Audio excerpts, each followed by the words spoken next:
Welcome, ladies and gentlemen. I'm your host, Local23. You're joining me for Choices, the Stories You Play weekly recap. Let's go ahead and dive into Freshman, and boy oh boy, what a bombshell this week. So Zig came out and said he's into both males and females, and Boy Pixelberry in the Choices groups on Facebook sure had a field day with that. A lot of people said it was a deal breaker to him, and a lot of people said that Zig should have been more upfront about it, and all of these things, and here's my take on it. So, all during book 3, we had quite a bit of drama, right? We did Caitlin, we did James, we did Chris, we did recovering from Professor Vasquez's death. We did a lot of different things, starting all the way from, James leaving to him coming back, Chris and him flaking, Caitlin and the band situation, the love situation, all these things, whether you were in a relationship with either one of them, there was still a lot of drama, right? So Zig had been on and off throughout the book. He seemed like a side character. He seemed like Zach, Tyler, or Abby. We've never really delved into their information either.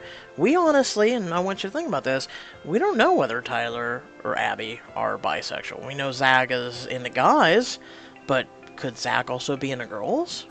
We don't know. We assume, right? Because of him and the Brandon situation. So here's my take on it.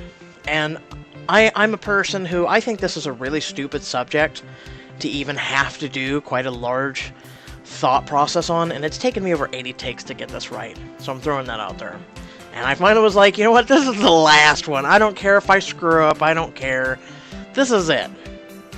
So, here's my take on it. So J.K. Rowling, a long time ago, you remember the Harry Potter drama? Unless you were too young. And what's Dumbledore? Does he have any love interest? Everybody was so curious about some of the actors, and especially some of the characters in Harry Potter, that finally J.K. Rowling brought out that, yes, he's gay. Oh my god, the huge, now it's going to affect the movies, now it's going to ruin it. It never once affected the movies whatsoever. Dumbledore made a heroic sacrifice. He was the actor for him was excellent, the acting was excellent. Dumbledore was amazing. Had nothing to do whatsoever. But everybody was so curious, right? Imagine if right now everybody came out and J.K. Rowling said, well, by the way, Harry Potter was kind of into Ron, and he was bisexual. Imagine how much outcry there would be, yet we would go back and look through the books, we would look through the movies, and we'd say it meant nothing. He still fell in love with a woman, he still had kids with her, and yeah. So Zig's into your main character, the main character's a girl. Why do people care? I just don't understand. It's kind of like gays and everything. That's fine with me. The LBGT community, that's fine with me. I respect them. That's their own sexual preference. It's kind of like being into, a certain type of kink or something where you might not be. It's fine to respect one another and have a very interesting conversation if you want to about that person's interest. So I don't understand why people make such a big deal. We haven't spent that much time with Zig. Whether you be in an interest with him, which I'm not. In our story, we're into Caitlin. And in the Diamond Editions, yes, we'll do Chris, we'll do James, for those asking. Yes, stop asking now, please. No, I'm kidding, but we're going to do all of them. That includes probably Zig, too. So, why everyone has to make this big, huge to-do about it, where if you were into someone or not, you still had to kind of sway into those Diamond versions to get that really intimate with Zig. So it's not really breaking your heart. He's still one of those side characters to me. So, yeah, just keep that in mind. Now, while he is now on campus, and now he is becoming more of an intricate part, will he still feel like a side character? Who knows? I would like Zig to be put more into. I'd like him to work on his anger. I'd like him to work on his emotional status. And yes, I'd like him to be one of those characters that is a well-supported and balanced character that you can choose to go with or not. But I just think it's ridiculous how people outcry and they feel so offended when really, think about it, we haven't spent much time with him at all. There was a lot of things we didn't find out about James, Chris, or Caitlin until books 2, 3, and even 4 right now. We never even knew what profession Chris had on his time off. We never knew he worked on a lobster dock. We never knew he even had a sister. There's a lot of things we don't know about these characters yet that Pixelberry is still putting in. So why people are just, this broke the camel's back, then you know what? Hey, then go date one of the other 3 characters. Break up with Zig if this is so heartbreaking with you. But you know what? You know, maybe you should be a little bit open-minded. Just a little. And hopefully, I don't know, maybe I'm born too early or too late in this life for that. But I wish people would be more open-minded. You know? He's into you right now. And as Professor Vasquez says, love isn't always there when you want it. It's not always going to be convenient or easy or practical. But when you find it, you have to fight for it. And that is an exact quote from Professor Vasquez, who, back in, I believe, book 1 or 2, said that. So, moving on. Now to actually the chain of events, how they happen. I just wanted to get that out there in the open. So, Pixelberry needs to actually know what roasting is. Those were horrible roasts. The jokes were bad. The poem wasn't too bad. Teddy, I want to be permanent. The whole he's really hot and everything. I wouldn't mind him being a side character like Brandon was, or one of the others. I wouldn't mind him being something that once in a while would pop up and maybe do something with. Who knows? Maybe him and, you know, Zach might have a love interest thing going on in the future. Who knows? If I've seen anything from Love Hacks, it might be something that eventually happens with him. It might be something where it becomes a reoccurring thing, and maybe he starts paying more of a visit around where you guys are located at the college. That'd be cool, though. He seemed like a little lighthearted kind of guy I wouldn't mind hanging around with. The suit, like I said, it was literally a pimp suit. I remember MC Hammer and the gold one. Then you've got purple, like Dave Chappelle and everything, on the comedy skits and everything. You got the purple one. That's where I'm looking. That's when I see that suit. It's a jumpsuit from the 80s. Hell, I think my mom even had some. So, you know, they must really dig the 80s. Let's put it that way. I myself am not one for the club scene. I totally understand how Zach feels. There's so many people. There's a feel of claustrophobia, and then also the fact that Zach's been under a lot of stress. That this is something that stress can bring out things you never knew you had. So I feel for Zach. Myself, the reason why this is kind of actually getting out a little later than I promised on Friday to Saturday, I was actually in the hospital. So yeah. I had not had fun yesterday. I was really bad, have a really bad infection that was starting to even affect my eyes and starting to even show physical deformations on my face. I did not know. I just felt like I was fighting something, but I really was fighting something bad, so I spent the night in the hospital. On the crown. I was close. I was so close. I thought Hex would be caught by Annalise. I thought, you know, by her trying to escape and everything, she would go through the mines and fall back, and that would be kind of an ongoing kind of where in the world is Carmen Sandiego. But unfortunately, she was caught right then and there. Wow. So, I wish we had more choices with Dom. That was another thing I wanted to get around. I wish we did. I feel like he's a side character, that he's there for plot purposes and a little bit of drama, but I feel like that's all he is. And the love interest and everything is so forced. You gotta pay choices, you know, diamonds every time you want to do it.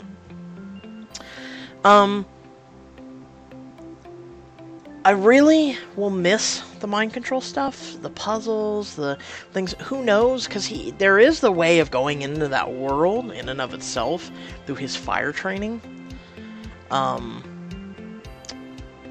Who knows if we'll revisit that stuff. I liked it because of the puzzles and everything. I was into that shit. So hopefully Pixelberry does more of that in the future. Kenna threatening someone. Who knew? She She has some moments, but that was a new kind of ooh, I like that kind of feel. I feel like Pixelberry, and this is a shout out to their dev team that works on the animations and everything. I feel like you guys need to polish some areas, because a lot of people that I've talked to can tell, and I'm on a damn PC, let alone if I'm on a tablet or something, I can tell, especially on a tablet or phone, the lag on Ariella's fire around and everything, when you were doing, you know, the next dialogue to next, you could tell there was some serious lag there. So hopefully they optimize that, is about the best computer literate word I can say. Hopefully they do. A lot of people were really surprised by Hex's confession, and I myself was one of them. As I said during it, some of the world's worst decisions, some, not all, but some, were those trying to do things to change things for the betterment. And whether they did or not, I feel Hex was kind of trying to do that. It was very horribly thought out, but in a way she was trying to change things for the right of, you know, a select few. However, she went back and, I mean, it's very interesting. I don't know if she was... When I think back to how they destroyed the Foundry and everything, I really wonder, I mean, was she hoping to take him and a few others? I mean, yeah, she had collected the other survivors of the Foundry, but I don't know if I don't know what she was trying to prove. To try and show him her point if she had found him there? I don't know. I guess that's something we can always think back on and wonder. I never did the Diamond version of the destruction of the Foundry, so a lot of people had some insight what Hex was to Whitlock versus what she wasn't. I was kind of confused. I thought at first it was a love interest. They kept swaying it, kept making it interesting. It was like, is that his mother? Is it a love interest at first, mother figure second? And then I was right. It was someone who was taking care of him. It was kind of like a mother figure. Really dumb Diamond Ball. I mean, really. So we need everything in the war, and they're like, well, for this Diamond Ball, you can have Anton and Hex, or you can go screw yourself. How does it make you feel? Like, what? Pixelberry, for crying out loud, you guys have been promising now for at least 6 months, to my recollection, for you guys were going to put in ad revenue generated gems. And a lot of people go, what are you spending your gems on, silly? Buy it! I do Diamond Editions, so keep that in mind in case you're someone right now watching and you're going, what is he saving all those gems for? Diamond Editions, folks. There's 2 on my channel right now. We're finishing up Book 1 of Freshman right now. And I've done all Diamond, even with Chris, the Diamond versions of that, where I was just going with Diamond options as they were coming. So... And that's how I'm going to do Book 1. I think Book 1's just going to be all Diamond options right now as it is. Book 2 is where, at the beginning, it says, who's your love interest? James, Chris, or Caitlin? So I think I'm going to do that. In Book 1, I feel like it's really misguided, and they try and spread you. There was the Chris drama. James wasn't into you at all until right at the end. And he had a hard time of showing. But back to Growl, we don't need to discuss these right now. They're just good things that come up, you know? They generate your brain to think. Annalise showing a very interesting side of herself at that moment, as from the explanation or the expression on her face and everything she was doing. I would have swore, especially hanging around Raiden and Raiden's sister. I was ready for it. I was ready. I was ready for a dagger out, gut just right in the gut, and I was ready for it. Unfortunately, it didn't happen. I was really surprised at her restraint. I think the decision to go into the grassland versus Stormhold was kind of dumb, but at the same time, I understand it. It's sad that they penalize you for that, but okay. I still stand on my Raiden. I think Raiden has a plan, and I don't think he's truly backstabbing. I think, because, keep this in mind. Keep this in mind. He had it pointed at her heart. He could have shot and killed Val. No one would know right now that Raiden backstabbed them. And he could have literally went back, and if he was truly a serving Azura, he could have went back and stood by Caitlyn or Kenna's side, and he could have killed Kenna, or he could have killed someone close to Kenna. So he had that chance. He fired and missed her heart on purpose. She lived with, if you could say, a flesh wound. It didn't cripple her, didn't, you know, screw up her heart or anything. So keep that in mind. A lot of people are missing that. I keep going back to this. I think that's Raiden's plan. Hold me to it. So far, my predictions have been right. On to the rules of engagement. I picked William through this playthrough. A lot of people are like, who are you picking? Who are you picking? William. Duh. Even though they still won't let you go. Who's he? Who's he? You know, he proposed to you, you denied. He proposed, you denied. William proposed. Fuck off. You know, I feel like it's stupid. Alex and Elena make an A-plus couple. So I love how there was the fight, and you felt like it was going to go horribly wrong, and then they made up beautifully. I thought that was amazing. I really felt like that was handled well. Monogamy, I believe in. Alex, you know, was like, blah, blah, blah, blah, blah, marriage, blah, blah, blah, blah, blah, and then Nicole was like, well, 50 to 70% of marriages, blah, blah, blah, blah, blah. That's like, yes, we get it. Monogamy's dying like chivalry. We get it. Which sucks. And then monogamy, when you look at it, it doesn't, right now, the statistics doesn't appeal to gay couples or, you know, basically the LGBT communities. It doesn't right now cover those because, you know, up until recently, we didn't have those types of marriages, so they weren't counted into it. I believe in monogamy. I want monogamy. However, open relationship, I've always, and I'm going to be honest with you, there's a little secret. Every girl that I've ever dated, I have been honest, and I said, you know, if you ever want to go outside of the relationship where it would be cheating, could you just let me know? I would be actually cool with this if someone would be more open with me and say, you know what? I mean, that's where some couples go wrong. Like a guy takes a girl's virginity and she's only had that one guy, and then she's like, you know, I would like this tall, dark, and brooding thing, and then, you know, she has to cheat on the guy. Though she doesn't have to cheat. I wish people would just be more open.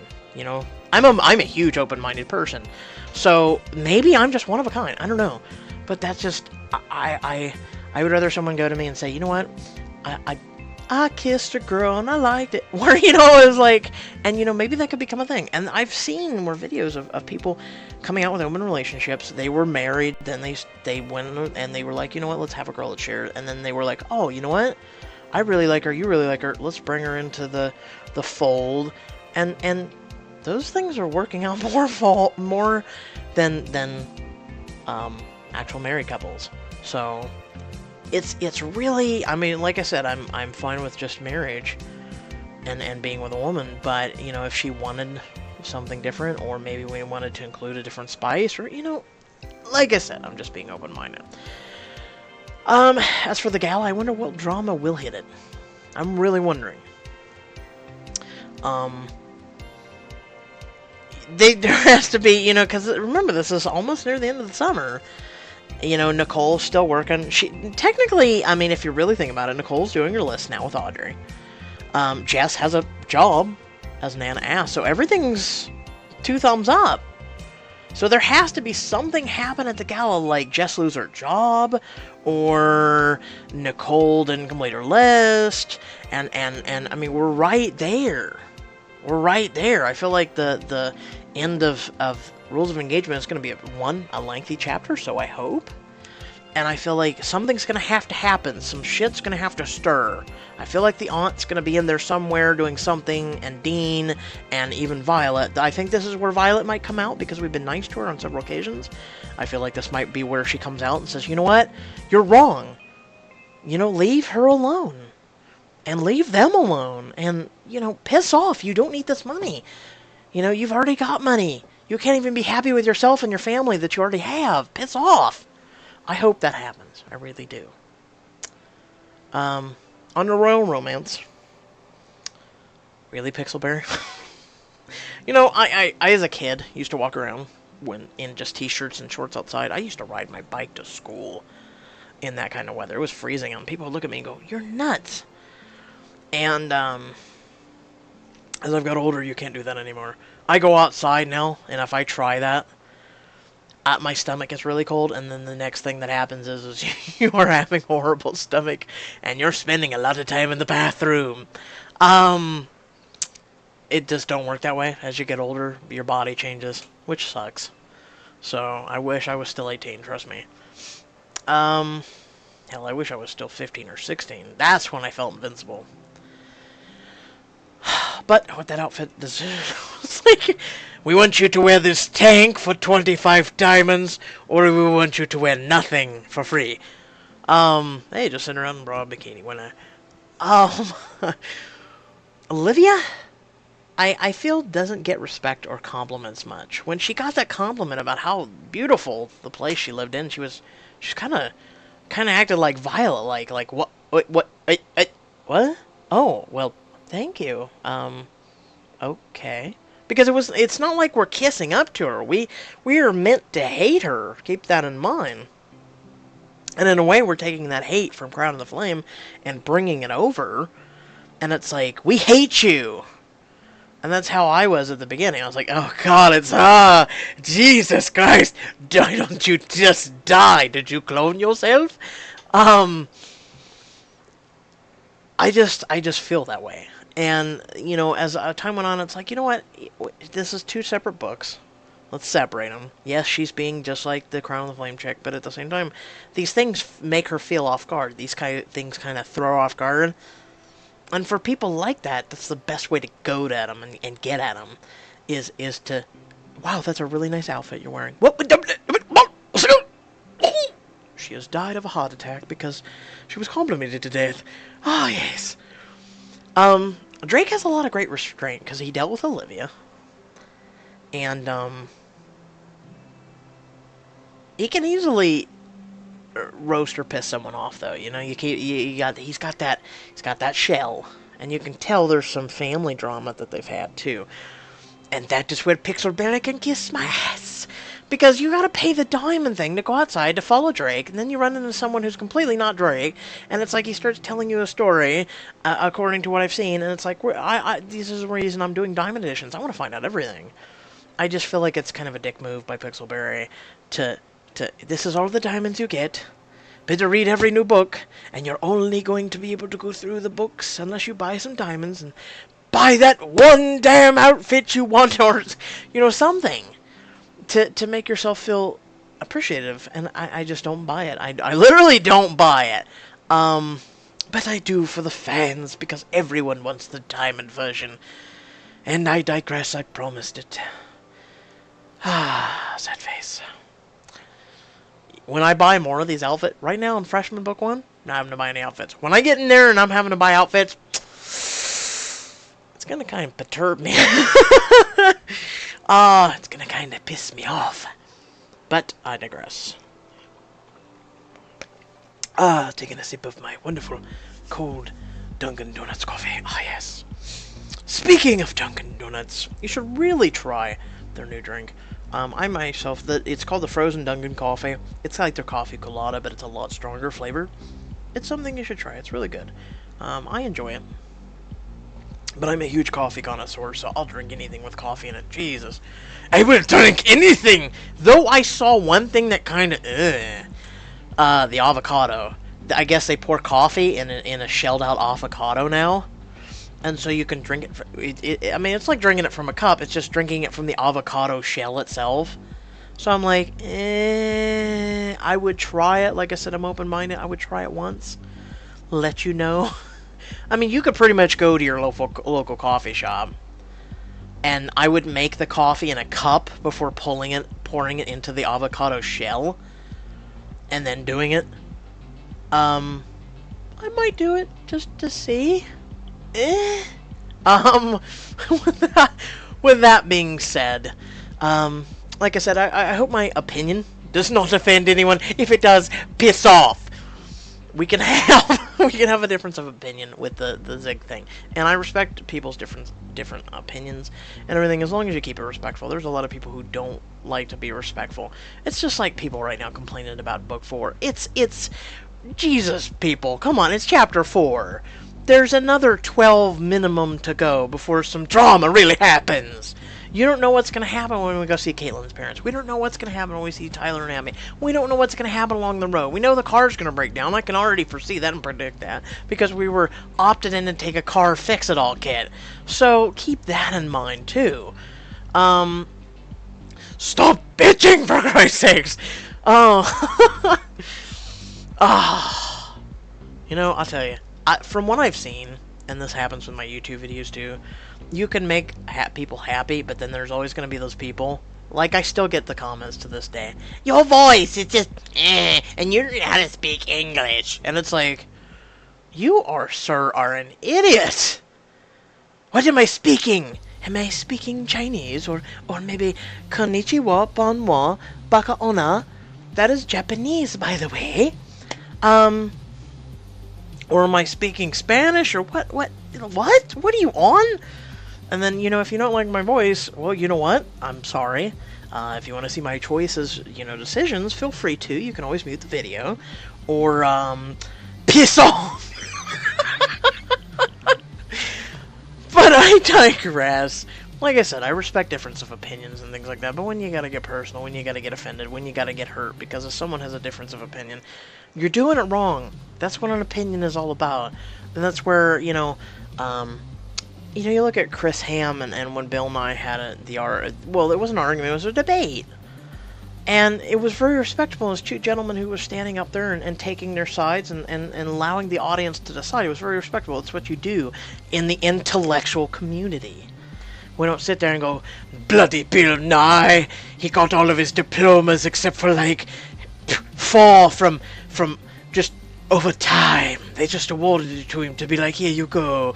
It's just, some people have that argument, and they're like, what does he know? And then I'm sitting there going, well, allow me to run down the list of things he's done that basically in the scientific community, and then the degrees he does have that actually play in other ones, and yes, that's why they give them honorary degrees. That's the point of the honorary degree.